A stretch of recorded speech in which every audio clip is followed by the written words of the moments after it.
Operation Gideons chariots എന്ന പേരിൽ ഗാസയിൽ ആക്രമണം കടുപ്പിച്ചിരിക്കുകയാണ് ഇസ്രായേൽ.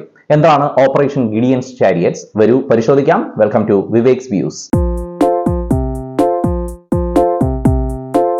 2023 ഒക്ടോബറിൽ തുടങ്ങിയ യുദ്ധത്തിൽ ഏകദേശം 53,000-ലധികം ആളുകൾ കൊല്ലപ്പെട്ടിട്ടുണ്ട്. പ്രതിദിനം 100 പേരൊക്കെയാണ് ഇപ്പോൾ ഗാസയിൽ കൊല്ലപ്പെട്ടു വീഴുന്നത്. പരോക്ഷമായിട്ട് ഖത്തറിൽ വെടിനിർത്തൽ ചർച്ചകൾ പുരോഗമിച്ചു വരികയാണിപ്പോൾ. എന്നാൽ ഗാസ യുദ്ധത്തിന് ഉടൻ ഒരു പരിഹാരം ഉണ്ടാകില്ല എന്നുള്ള സൂചനയാണ് ഓപ്പറേഷൻ ഗിഡിയൻസിലൂടെ നമുക്ക് ലഭിക്കുന്നത്.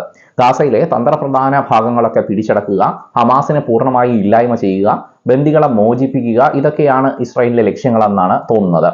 ഇസ്രായേലിലെ തീവ്ര വലതുപക്ഷ ഗ്രൂപ്പ് പറയുന്നത് ഗാസ പിടിച്ചെടുത്ത ശേഷം അവിടെ ഇസ്രായേലിന്റെ ഒരു സൈനിക ക്യാമ്പാക്കി മാറ്റുക എന്നുള്ളതാണ്. ദൗത്യത്തിന്റെ ഭാഗമായിട്ട് വടക്കൻ ഗാസയിലുള്ള മനുഷ്യരെയൊക്കെ ഏകദേശം ഒഴിപ്പിച്ചു തുടങ്ങി. എല്ലാം നഷ്ടപ്പെട്ട അവരെന്ത് ചെയ്യണമെന്നറിയാതെ പകച്ചിരിക്കുകയാണ്. വടക്കൻ ഗാസയിലുള്ള ആശുപത്രികൾ മിക്കതും പ്രവർത്തനരഹിതമായിട്ടുണ്ട്. മാർച്ച് മുതൽ സഹായ ട്രക്കുകളൊന്നും ഗാസ അതിർത്തി കടന്നു പോകുന്നില്ല.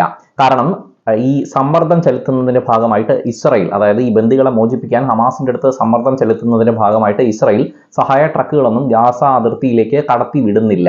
അതുകൊണ്ട് തന്നെ അവിടെ ഭക്ഷ്യക്ഷാമം ഭയങ്കര രൂക്ഷമാണ്. പട്ടിണിക്കും അക്രമങ്ങൾക്കും മധ്യേ നരകതുല്യമായ സാഹചര്യങ്ങളിലൂടെയാണ് ഗാസക്കാർ ഇപ്പോൾ കടന്നു പോകുന്നത്. ഇതിനിടയ്ക്ക് മറ്റൊരു സംശയം ഉയർന്നിട്ടുണ്ട്.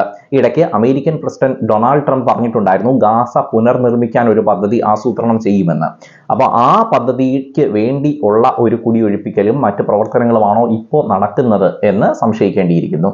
യുദ്ധം കഴിഞ്ഞാൽ ഇസ്രായേൽ ഈ ഗാസയെ US-നെ ഏൽപ്പിക്കുമെന്നും US അവിടെ ഗാസ ഒരു പുനർനിർമ്മാണം നടത്തുമെന്നും ലോകത്തിലെ തന്നെ ഏറ്റവും വലിയ ഒരു സുഖവാസ കേന്ദ്രമാക്കി, അല്ലെങ്കിൽ മിഡിൽ ഈസ്റ്റിലെ ഏറ്റവും വലിയൊരു സുഖവാസ കേന്ദ്രമാക്കി ഗാസയെ മാറ്റുമെന്നും ട്രംപ് ഇടയ്ക്കൊന്ന് സൂചിപ്പിച്ചിട്ടുണ്ടായിരുന്നു. ഇതിനെതിരെ വലിയ പ്രതിഷേധം വരികയും അറബ് രാജ്യങ്ങൾ മറ്റ് പദ്ധതികളൊക്കെ അതിന് ബദലായിട്ട് സമർപ്പിക്കുകയൊക്കെ ചെയ്തിട്ടുണ്ടായിരുന്നു. 10 ലക്ഷത്തോളം പാലസ്തീനികളെ ലിബിയയിലേക്ക് മാറ്റാൻ ട്രംപ് ഭരണകൂടത്തിന് പദ്ധതിയുണ്ടെന്ന് ഒരു അമേരിക്കൻ മാധ്യമം കഴിഞ്ഞ ദിവസം റിപ്പോർട്ട് ചെയ്തിട്ടുണ്ടായിരുന്നു.